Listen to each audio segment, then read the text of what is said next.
របៀបបើគណនីជួញដូរអនឡាញចំនួនទី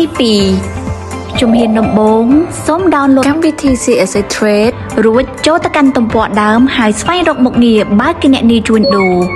ចូលដល់ទំព័រមួយនេះសូមអ្នកចុចលើប៊ូតុងបើគណនីជួញដូរប្រសិនបើអ្នកមិនទាន់មានជំហានបន្ទាប់សូមអ្នករើសយក broker ដែលលោកអ្នកពេញចិត្តរួចរាល់សូមចុចលើប៊ូតុងបន្ទាប់នៅក្នុងទំព័រមួយនេះសូមអ្នកអានទៅលើកិច្ចព្រមព្រៀងរួចរាល់សូមចុចคลิกទៅក្នុងប្រអប់រួចចុចលើប៊ូតុងយល់ព្រម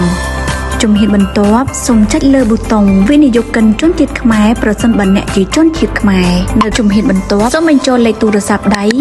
និងបង្កើតលេខសម្ងាត់ចំនួន6ខ្ទង់រួចរាល់សូមចុចលើប៊ូតុងបញ្ជាក់នោះអ្នកនឹងទទួលបានសារបញ្ជាក់ពី OTP code បញ្ចូលរួចរាល់សូមចុចលើប៊ូតុងបញ្ជាក់ជំហានបន្ទាប់សូមថតរូបអត្តសញ្ញាណប័ណ្ណនិងចុចលើប៊ូតុងយល់ព្រមអ្នកត្រូវប្រាកដថារូបភាពអត្តសញ្ញាណប័ណ្ណរបស់អ្នកថតបានច្បាស់ល្អដោយពុំមានពន្លឺចាំងសូមធ្វើការផ្ទៀងផ្ទាត់រួចចុចលើប៊ូតុងបញ្ជាក់ជំហានបន្ទាប់សូមថតផ្ទៃមុខរបស់អ្នករួចចុចលើប៊ូតុងយល់ព្រមសូមដាក់ផ្ទៃមុខរបស់អ្នកស្ថិតក្នុងរង្វង់អ្នកត្រូវប្រាកដថាផ្ទៃមុខរបស់អ្នកស្ថិតក្នុងរង្វង់ពេញលេញនិងមានផ្ទៃខាងក្រោយស្រឡះល្អ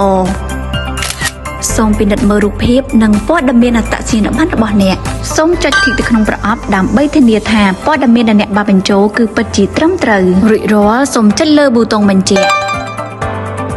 នៅក្នុងទំព័រមួយនេះសូមអ្នកបញ្ចូលព័ត៌មានផ្សេងៗនិងព័ត៌មានកងធនាគាររបស់អ្នករួចរាល់សូមចុចលើប៊ូតុងរក្សាទុកចូលដល់ទំព័រមួយនេះសូមអ្នកអាប់ឡូតសៀវភៅគ្រួសារប្រសិនបើអ្នកមាន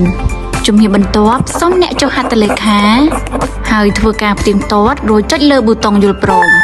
ចូលដល់ទំព័រមួយនេះសូមអ្នកផ្ទៀងផ្ទាត់ព័ត៌មានរបស់អ្នកឡើងវិញសូមចុចទីក្នុងប្រអប់ដើម្បីធានាថាព័ត៌មានរបស់អ្នកគឺពិតជាត្រឹមត្រូវរួចរាល់សូមចុចលើប៊ូតុងបញ្ជាក់ជំហានចុងក្រោយនោះគឺសូមអ្នកទូទាត់ប្រាក់តាមរយៈកងធនាគារឬប្រើ promo code ការស្នើរបស់អ្នកទទួលបានជោគជ័យរយៈពេល1ថ្ងៃក្រោយបន្ទាប់ពីការស្នើសុំបានជោគជ័យសូមចូលទៅកាន់ទំព័រដើមរួចចុចលើប៊ូតុងបើគណនីជួញដូរសូមចុចលើប៊ូតុងតាមដានការស្នើបន្ទាប់មកសូមរើសយក broker ដែលលោកអ្នកបានដាក់ស្នើនោះអ្នកនឹងឃើញលេខអត្តសញ្ញាណវិនិយោគិននិងលេខគណនីជួញដូរបន្ទាប់មកសូមចុចលើប៊ូតុងដំណើរការគណនីចូលដល់ទំព័រមួយនេះសូមចុច tick ទៅក្នុងប្រអប់រួចចុចប៊ូតុងដាក់ស្នើសូមអ្នកអានទៅលើកិច្ចព្រមព្រៀងនិងយល់ព្រមលើការប្រើប្រាស់កម្មវិធី CSA Trade សូមចុច tick ក្នុងប្រអប់និងចុចប៊ូតុងបន្ទាប់ចូលដល់ទំព័រមួយនេះសូមបំពេញឈ្មោះអ្នកប្រើប្រាស់សូមបំពេញលេខសម្ងាត់ចំនួន6ខ្ទង់និងលេខ OTP code រួចរាល់សូមចុចលើប៊ូតុងដាក់ស្នើចូលដល់ទំព័រមួយនេះសូមរើសយក broker ដែលលោកអ្នកបានដាក់ស្នើ